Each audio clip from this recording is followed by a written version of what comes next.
Police file.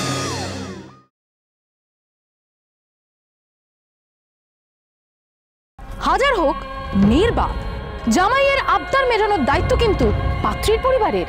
শ্বশুরবাড়িতে সব অত্যাচার সহ্য করে মেয়েদেরকে টিকে থাকতে হয়। এসব পুরনো বস্তা পচা গা ছাড়া দেওয়া ভাবনার শেষ হবে কবে? যে সৌভাগ্যের চুরি পরে মেয়েরা শ্বশুর বাড়িতে আসে, তার পরিণতি এত ভয়ঙ্কর হয় কেন?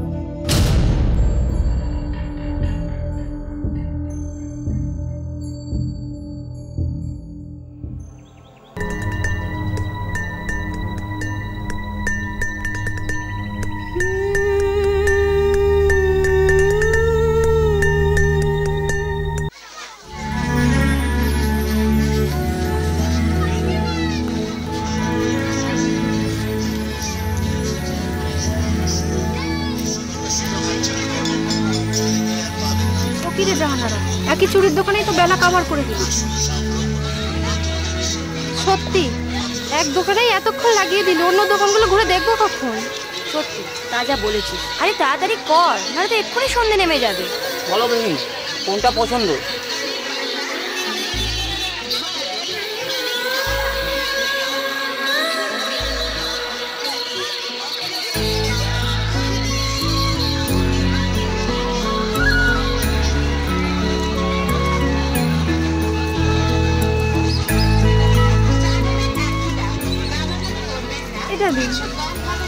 ইনশাআল্লাহ বেহেনের আমার পছন্দ আছে, তা এখানেই পরিয়ে দেবো না বাড়িতে নিয়ে যাবে? এখনই পরিয়ে দিই। উফ, আবার এখানে কেন? আরো সময় যাবে, বাড়ি গিয়ে পড়বি।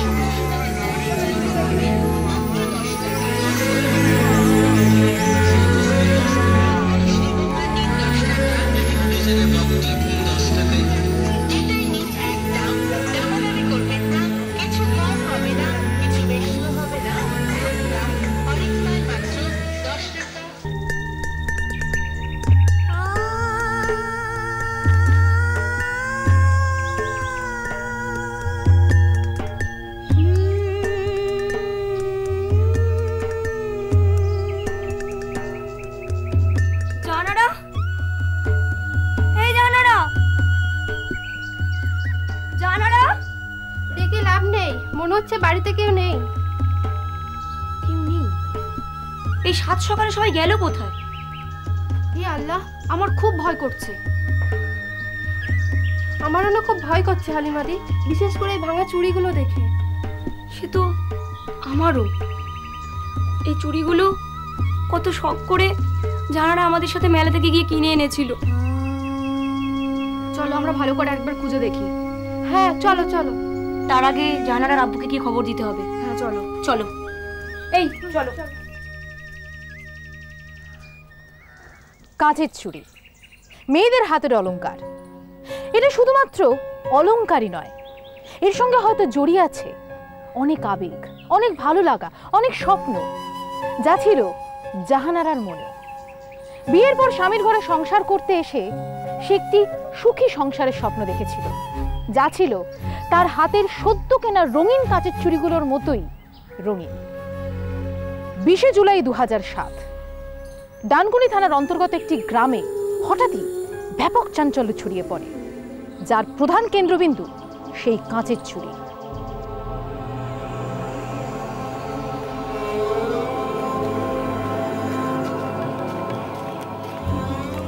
আব্দুল চাচা, আব্দুল চাচা, ও আব্দুল চাচা। কিরে আলী মায়ার, কিরে সকাল সকাল এরকম ডাকাডাকি করছিস কেন? ব্যাপারটা খুব একটা সুবিধে নয় চাচা। তার মানে? মোল্লাবাড়ির বিবি জাহানারা, ওকে খুঁজে পাওয়া যাচ্ছে না। সে কি? আবার কি হলো? তাহলে ভাই একটা চা দাও। কি রে, খবর কি? আর খবর খুব খারাপ জগদা। খারাপ মানে? মোল্লাদের বড় বিবি জাহানারাকে খুঁজে পাওয়া যাচ্ছে না। সে কি, কখন? আজ সকাল থেকে। আমার বিবি জিন্নাত কয়েকজনের বাড়িতে গেছিল, জাহানারাকে খুঁজে পাইনি। তবে হ্যাঁ, বাড়ির উঠানে ঘরের মেঝে ভাঙা কাচের চুড়ি ছড়িয়ে ছিটিয়ে পড়ে আছে। তা ওর বাড়ির লোক খোঁজ করেনি? তারা সব হাওয়া। আর তোরাই বা কি রে?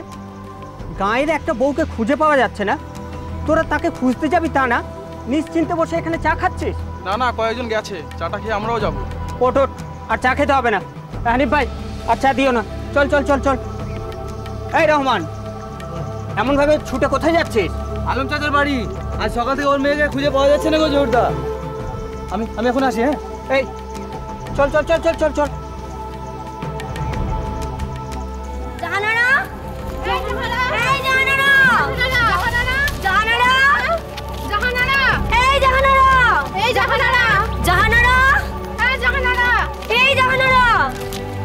মেয়েটা কোথায় গেল বলতো?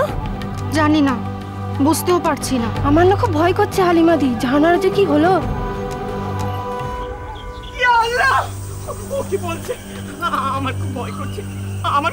সাংঘাতিক কিছু একটা ঘটেছে। আল্লাহ করুন মেয়েটা যেন সাই সালামত থাকে। চলো তো দাদা, আমরা ওদিকটাকে একটু দেখে আসি। হ্যাঁ হ্যাঁ হ্যাঁ, চল তো। কোথায় গেল আমার বেটি? কোথায় গেল? খুঁজে দেখছি দাদা। আরে এসো, কোথায় গেল বেটি আমার? হ্যাঁ খুঁজে দেখবো। আপনি শান্ত হতে দাদা। কোথায় গেল বেটিটা? আরে কোথায় গেল আমার বেটি? মাঠের দিকে দেখেছি। খুঁজে এসেছি। তোরা দেখেছিস? হ্যাঁ আমরা দেখেছি, কিন্তু কোথাও খুঁজে পাচ্ছি না। মেয়ের বাপের বাড়ি তো খোঁজ নিয়েছিস? না, এই তোমরা গেছিলে? আর কোথায় গেছিলে? এই তোমরা খুঁজে পেলে কোথাও? সাহেব, আমরা খুঁজছি চারিদিকে, কিন্তু কোথাও খুঁজে পাচ্ছি আরে না। পশ্চিম দিকটা গেছো? আরে এরা গেছিল, বাপের বাড়িতে যায়নি তো। এই বুঝতে পারছি না তো। এই তোমরা কি গেছিলে ওদিকটা? এই জালালউদ্দিন আর ওর বাড়ির লোকেদের তো খুঁজে ওরাও বাড়িতে। খুঁজে পেলে? না আমি তো পাইনি, তোমরা পেয়েছো? না, আমরাও তো পাইনি। কি রে, এত খুঁজে মেয়েটা কোথায় গেল?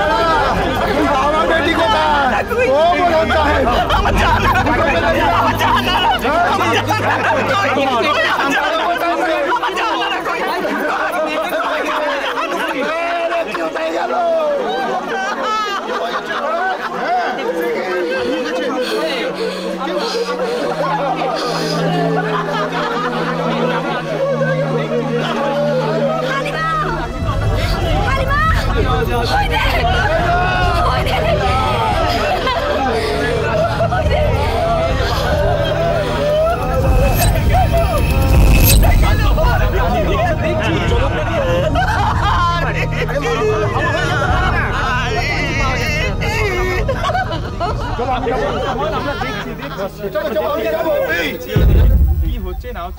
কি দেখছো? কি পেয়েছো? এই আয় তো, এই সবাই কি হয়েছে? কি দেখতে পেয়েছো? করে জাহানারা চুরি পড়ে আছে, তোমরা ওটা সরিয়ে দেখো না।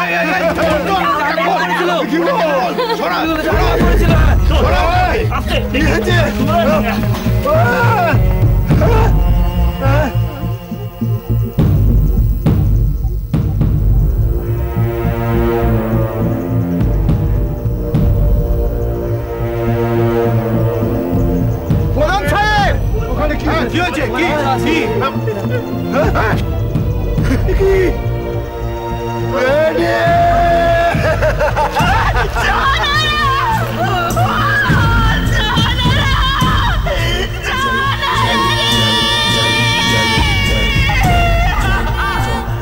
কেউ বডিতে হাত দেবে না।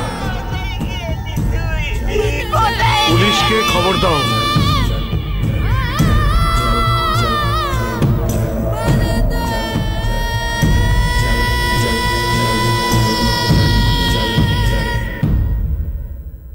ঠিক আছে, আপনারা এবার আসুন, আমি দেখছি। দেখবেন, আল্লাহর কসম, আমার এত বছর বেটির যারা এই অবস্থা করেছে তারা যেন শাস্তি পায় পুলিশ বাবু। নিশ্চয়ই পাবেন, আমি আপনাদের কথা দিচ্ছি। যে বা যারা এই কাজ করেছে তারা যেখানেই থাক, যে গর্তেই থাক, টেনে এনে আমি আদালতে দাঁড় করাবো। কি এমন ঘটেছিল গ্রাম্য মুসলিম গৃহবধূ জাহানারার সাথে? কে বা কারা তাকে এইভাবে খুন করে তার দেহ বাড়ির পেছনের সেপটিক ট্যাঙ্কে ফেলে রেখে দিয়েছিল? তার শ্বশুর বাড়ির লোকজন নাকি অন্য কেউ? জাহানারার বাবা মায়ের লিখিত অভিযোগের ভিত্তিতে পুলিশ তদন্ত শুরু করে। যদিও ঘটনার দিন থেকেই জাহানারার শ্বশুর বাড়ির সমস্ত সদস্যরাই নিখোঁজ ছিল, তাই স্বভাবতই পুলিশের সন্দেহের তীর প্রথমে গিয়ে পড়ে তাদের ওপর। পাশাপাশি গ্রামবাসী ও জাহানারার বাবা মায়ের সঙ্গে কথা বলে পুলিশ আরো অনেক কিছু জানতে পারে। জাহানারার সঙ্গে বিয়ে হয় জালালউদ্দিনের। জালালউদ্দিন চাষবাস করে সংসার চালাতো। সংসারে তারা দুই ভাই এবং বিধবা মা ছিল। ছোট সংসার দেখেই জাহানারার বাড়ির লোকেরা এই বিয়েতে রাজি হয়ে যায়। পাত্রপক্ষের দাবি মতো তারা যা যা কিছু চেয়েছিল সবকিছুই দিয়েছিলেন জাহানারার বাবা। জালালউদ্দিন যথেষ্ট জামাই আদরও পেত। দেখবো। হ্যাঁ বলো তো।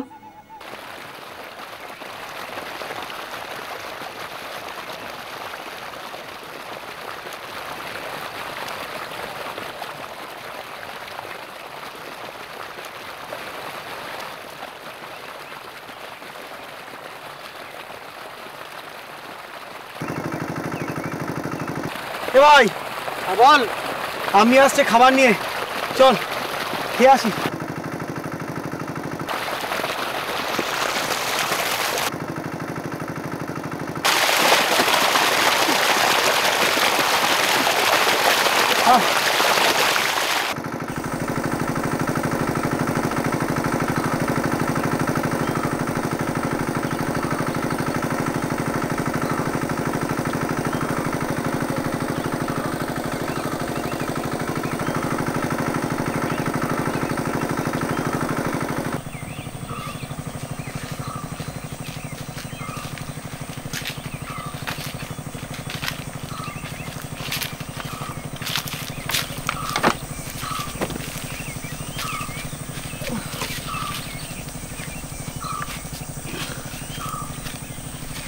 আমি, তুমি ভাবি কোথায়? ঘরে কাজ করছে।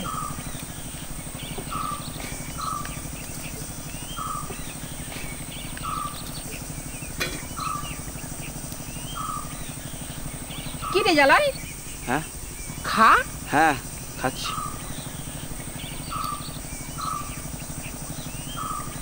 কি ভাবছিলি তুই? কই না তো, কিছু না। কিছু না মানে? তোর মুখ দেখেই তো বুঝতে পারছি।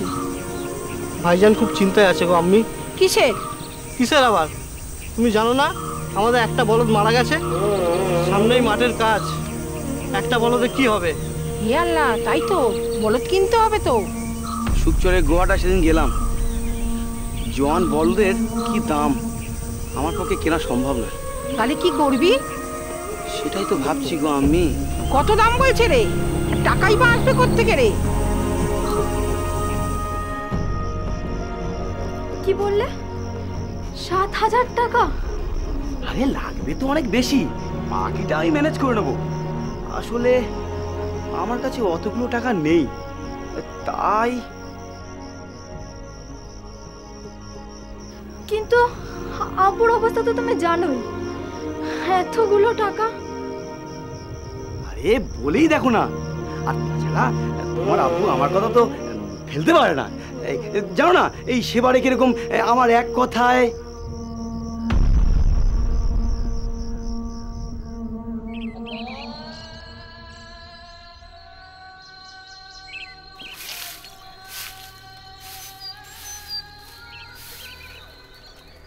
আব্বু এত সকালে তুমি? হ্যাঁ, জামাইয়ের জন্য নিয়ে এলাম।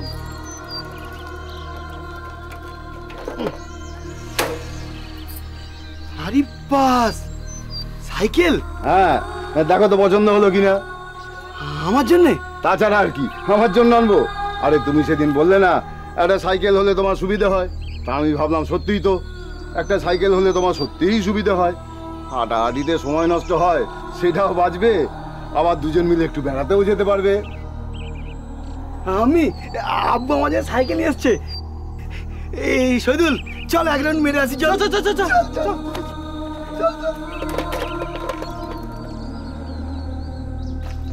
বৌমা, তোমার আব্বুর জন্য একটু নাস্তা পানির ব্যবস্থা করো। হ্যাঁ আমি করছি।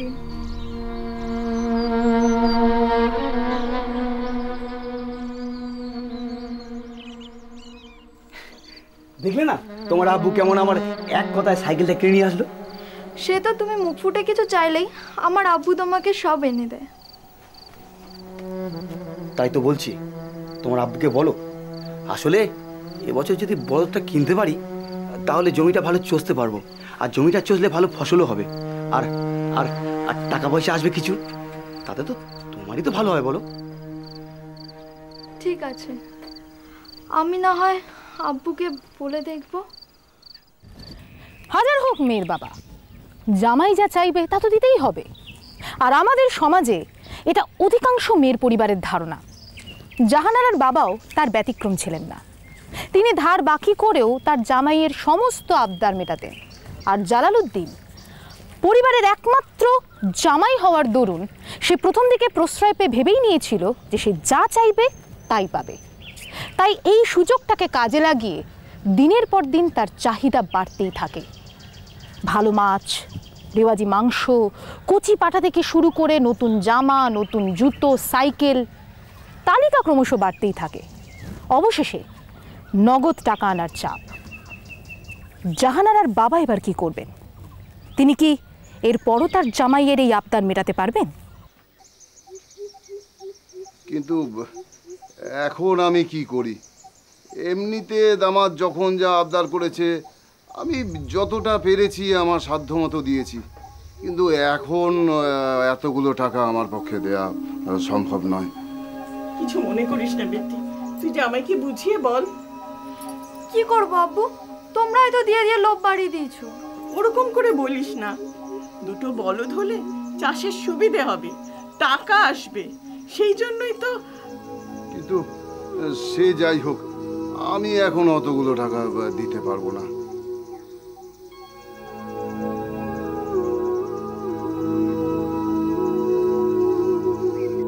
কি পারবে না? মুখের উপর বলে দিল। তুমি কিছু বললে না? আমি আসলে আব্বুর অবস্থা তো তোমরা জানোই। চুপ! শালা একদম আব্বির হয়ে সাঁতার গাবি না। শালা বুড়ো ফার্ম কোথাকার। কি বলছো তুমি? ঠিকই বলছি, পয়সা নেই। শালা বুড়োর কাছে প্রচুর টাকা আছে, শালা দিতে চায় না। শালা কিপটে কোথাকার। মুখ সামনে কথা বলো, উনি না তোমার গুরুজন। তুমি আমাকে মারলে? ভাইজান তো ঠিকই বলেছে, তোমার আব্বু অত নগড়া করছে কেন? টাকাটা এনে দিয়ে দিলে ঝামেলা মিটে যায়। আমি ফজল ঠিকই বলেছে, তোমার আব্বুকে বলো টাকার ব্যবস্থা করে দিও। না না মানে? না মানে না, আব্বু তো তোমাকে পরিষ্কার বলেছে 1 টাকা দেওয়া সম্ভব না। এই এই তোর আব্বু বলেছে না তুই আব্বুকে বারণ করেছিস? লাগছে তো, ছাড়ো। মুখে না, হাতে বলা, হাতে বলা। এই বল বল বল বল বল বল, চুপ করে আছিস কেন? বল। লাগছে, ছাড়ো। ও তেজ, তেজ দেখানো হচ্ছে। তোমরা আমাকে মেরে ফেলো, কেটে ফেলো, কিন্তু আমার আব্বু তোমাদের 1 টাকাও দেবে না। দেবে দেবে দেবে দেবে, তোর আব্বু তোর আব্বুর ঘাড় দেবে।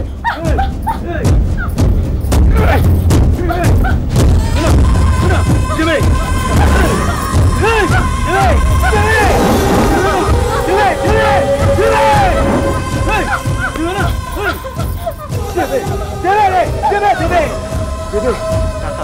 টাকা চাই আমার, টাকা দেবে দেবে আমার টাকা। কি হচ্ছে বলতো? কি আবার হবে? নিশ্চয় মেয়েটাকে ধরে মারছে। হায় আল্লাহ, তুমি মেয়েটাকে রক্ষা করো।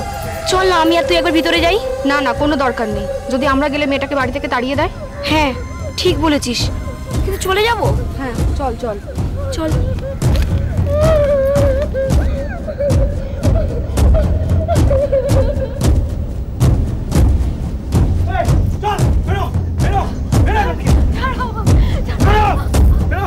এই বাড়িতে তোর আর কোনো জায়গা নেই। টাকা যখন নিয়ে আসতে পারবি না, এই বাড়ি থেকে চলে যা। তোর ঠিক আছে, মারছো কেন? এই চুপ! আমার বাড়িতে কি আসতে বলেছে? হ্যাঁ যাও যাও, কি নিয়ে চোখে চালাও। আর বেশি কথা বলে না, তোমার মেয়ের কাছে গিয়ে বলো বেরো বেরো এখান থেকে, বেরো। যাও, আমার বাটার এখন মাথা গরম আছে, এক্ষুনি চলে যাও। আমাদের ব্যাপারে নাক গলাবে না, যাও যাও। এসো আমি।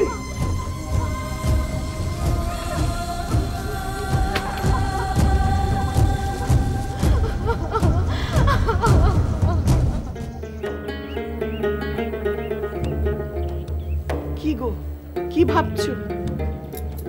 চিন্তা হচ্ছে গো, এটাকে তো না বলে দিলাম, কিন্তু ওর শ্বশুর বাড়ির লোকজন যদি আবার অশান্তি শুরু করে। অশান্তি করলে করবে, তুমি কি করবে? এতগুলো টাকা তুমি কোথা থেকে জোগাড় করবে? দেখো, এতদিন তো দামাদ যা চেয়েছে আমি আমার সাধ্যমতো দেওয়ার চেষ্টা করেছি, দিয়েছিও, কিন্তু এখন তো এই দাবিটা আমি পূরণ করতে পারছি না। চল চল চল, শোন, টাকা যদি আনতে পারিস তবে এবার কি তোর জায়গা হবে। এনে বেরো বেরো। এই চলো চলো চলো এসো।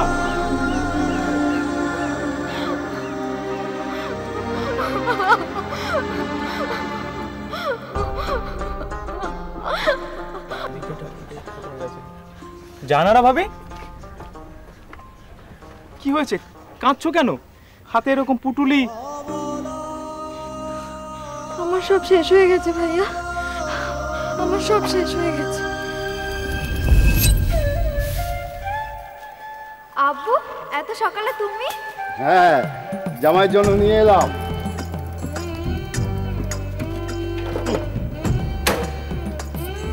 আরে বাস, সাইকেল? হ্যাঁ, দেখো তো পছন্দ হলো কিনা। আমার জন্যে? তাছাড়া আর কি, আমার জন্য আনবো। আরে তুমি সেদিন বললে না একটা সাইকেল হলে তোমার সুবিধা হয়, তা আমি ভাবলাম সত্যিই তো একটা সাইকেল হলে তোমার সত্যিই সুবিধা হয়। হাঁটাহাঁটিতে সময় নষ্ট হয়, সেটাও বাঁচবে, আবার দুজন মিলে একটু বেড়াতেও যেতে পারবে। শোন, টাকা যদি আনতে পারিস তবে এবার কি তোর জায়গা হবে। ধর, এনে বেরো বেরো। তোমরা আমাকে মেরে ফেলো, কেটে ফেলো, কিন্তু আমার আব্বু তোমাদের এক টাকাও দেবে না। দেবে দেবে দেবে দেবে, তোর আব্বু যেমন তোর আব্বু ঘাট দেবে। না না দেবে।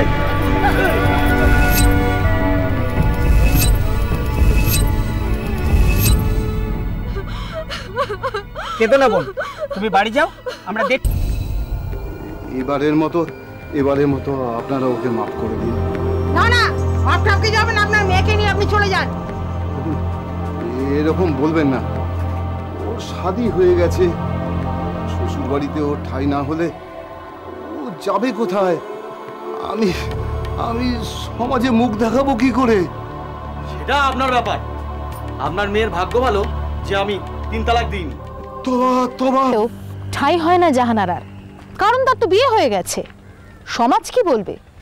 অতএব এত মারধর খেয়েও জাহানারার বাবা আবার তাকে ফিরিয়ে দিয়ে যান তার শ্বশুর বাড়িতে এবং সঙ্গে কিছু সময় চেয়ে নেন। দুদিন যেতে না যেতেই শুরু হয় আবার ঝামেলা। আর এত মারধর আর ঝামেলাতে অতিষ্ঠ হয়ে জাহানারার বাবা এবার পঞ্চায়েত প্রধানের কাছে গিয়ে নালিশ জানান। একটা ব্যবস্থা করতে হবে, কারণ এর প্রতি মেয়েটার উপর অত্যাচার হচ্ছে। আর আমরা প্রতিবেশী হিসেবে তার কি করব? না না, এটা খবর আগে দেখা করতে হবে, নাকি আগে দেখা যাক কি হয়। না না, আমাকে বলতে হবে, বলতে হবে, যেটা বলবো আমরা সবাই মিলে। এগুলো তো ঠিক না। প্রধান সাহেব কি করেন এখন? দেখি এখন প্রধানে যাই, শুনি কি করতে পারে। এরকম ভাবে মানে কতদিন চলবে? না এটা ঠিক না। রোজ রোজ মারধর হয় নাকি? আরে একের পর এক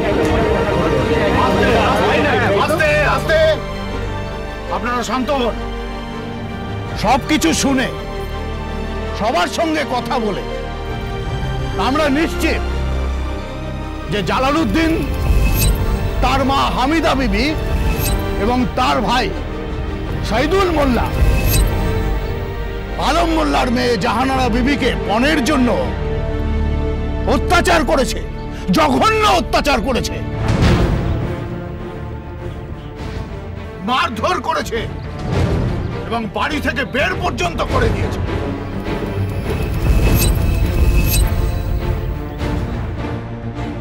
তাই পঞ্চায়েত সিদ্ধান্ত নিয়েছে যে সমস্ত গ্রামবাসীর কাছে, পঞ্চায়েতের কাছে জালালউদ্দিন, তার মা এবং তার ভাই তাদের এই জঘন্য আচরণের জন্য ক্ষমা চাইবে। সব ঠিক হয়ে যাবে, দেখে নিস, কোনো চিন্তা করিস না। ঠিক বলেছে, ঠিক বলেছে, হ্যাঁ ভালো ভালো। এটা সব থেকে ভালো। হ্যাঁ একদম সঠিক বিচার করেছে। মারধর করে একদম এটা ঠিক। আরে ঠিক। এবং তারা মুচলেখা দেবে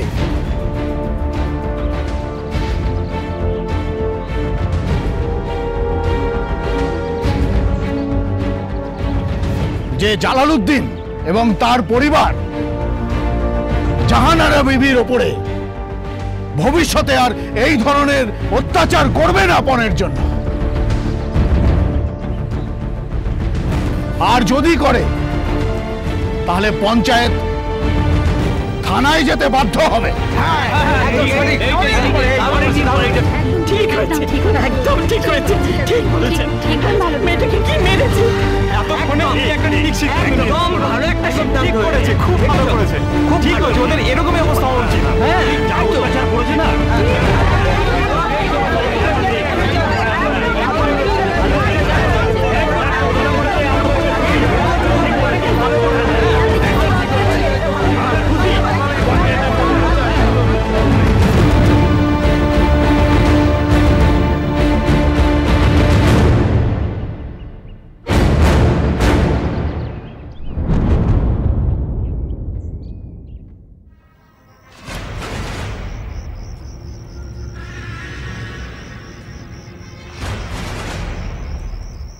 তোবা তোবা, গ্রামের সবার সামনে এত বড় অপমান। সবার কাছে হাত জোর করে ক্ষমা চাইতে হলো। হাত জোর করে ক্ষমা? মুজ লেখা দিতে হলো। এখন তো ভাবি ডবল ডানা গজিয়েছে, যা খুশি তাই করবে। যা খুশি করাচ্ছি। কিরে জালাল, ঘুম মেরে বসে আছিস কেন?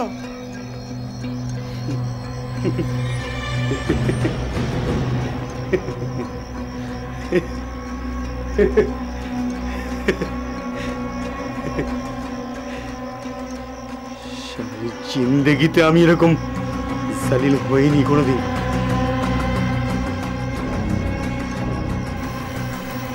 খানা দিয়েছি।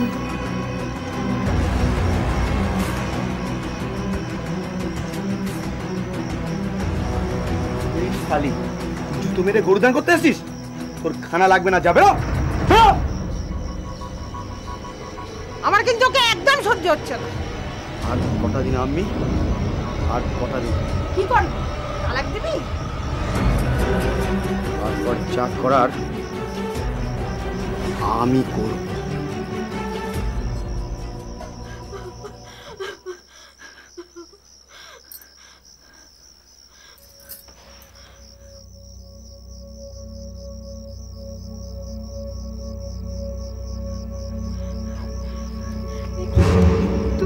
হ্যাঁ আমি। কেন, তুই অন্য কাউকে আশা করেছিস নাকি? তোবা তোবা, চুপ! তুমি মদ খেয়েছো?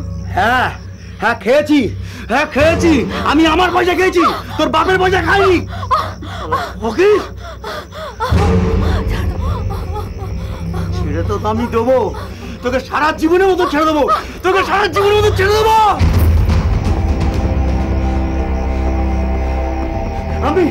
আমি শুনেছো কি বলছে? হ্যাঁ শুনেছি। না, আমি কিছুতেই হতে দেব না। আমি তোমাকে তালাক দিতে দেব না। ওর মুখটা চিপে ধর, মুখ এসে যাবে। শালি শালি, আর লোক ডাকবি, আমার মধ্যে চ্যালেঞ্জ করবি? হ্যাঁ, আমার শালি শিও ডাকবি? এই ছাড়ো না।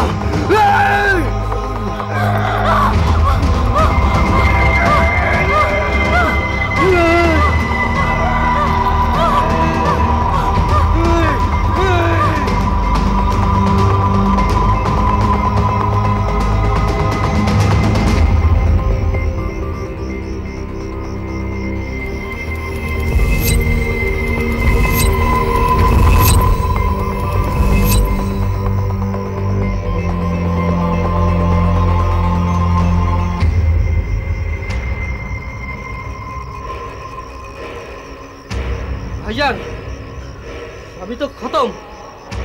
চল লাশটা কোথাও ফেলে আসি, নয় কিন্তু আমরা সবাই জড়িয়ে পড়বো। হ্যাঁ ঠিক বলেছিস, চল চল।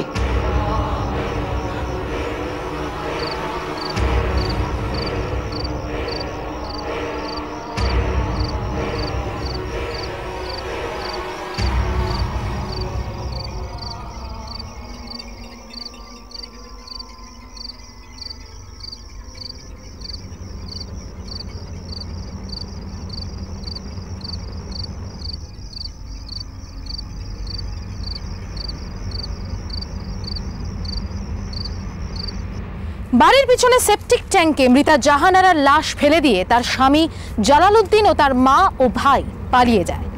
তারপর পুলিশ জালালউদ্দিনের মোবাইল টাওয়ার লোকেট করে তাকে অ্যারেস্ট করে।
বলা ঠিকানা থেকে তার মা ও তার ভাই অ্যারেস্ট হয়। কিছু চললে বলছি তো, ছাড়ুন না আমাদের। বলছি কিছু করিনি,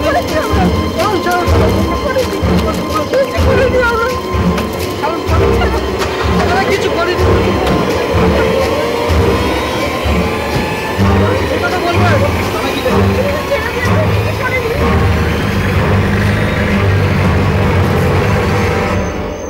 আজকে পুলিশ ফাইলসে যে ঘটনাটি দেখলেন সেই রকম ধরনের ঘটনা এর আগেও আপনারা পুলিশ ফাইলসে দেখেছেন। শুধুমাত্র স্থান, কাল, পাত্র বাদ দিলে মোটামুটি এই ঘটনাগুলোর চরিত্রগুলো কিন্তু সব একই। একবিংশ শতাব্দীতে এই পণ ভয়ঙ্কর অভিশাপের মতো আমাদের সমাজে থাবা গেড়ে বসে রয়েছে। আর পাত্রের পরিবার যতদিন না পর্যন্ত এর বিরুদ্ধে রুখে দাঁড়াবে ততদিন কিন্তু এর থেকে আমাদের মুক্তি নেই। তাই পণের বিরুদ্ধে গর্জে উঠুন। গত ইংরাজি 20/2007 তারিখে দেখা যাচ্ছে ডানকুনি থানার অন্তর্গত চাকন্দি গ্রামে একটা বাড়িতে দেখা যায় সকালবেলা বাড়ির গেটটা খোলা, কিন্তু বাড়িতে কেউ নেই। সেই সময় লোকের সঙ্গে বাড়িতে কেউ নেই কেন, দেখা যাচ্ছে বারান্দার মধ্যে প্রচুর চুরি ভাঙা পড়ে আছে। তখন এই বাড়িতে সন্দেহ হয় হয়তো কিছু একটা ঘটনা ঘটেছে। সেই সময় পাড়ার লোক চারদিকে খোঁজাখুঁজি করে। খোঁজাখুঁজি করার সময় দেখতে পাচ্ছে সেপটিক ট্যাঙ্কেতে ঢাকনাটা ঠিক মতো চাপা দিতে পারে।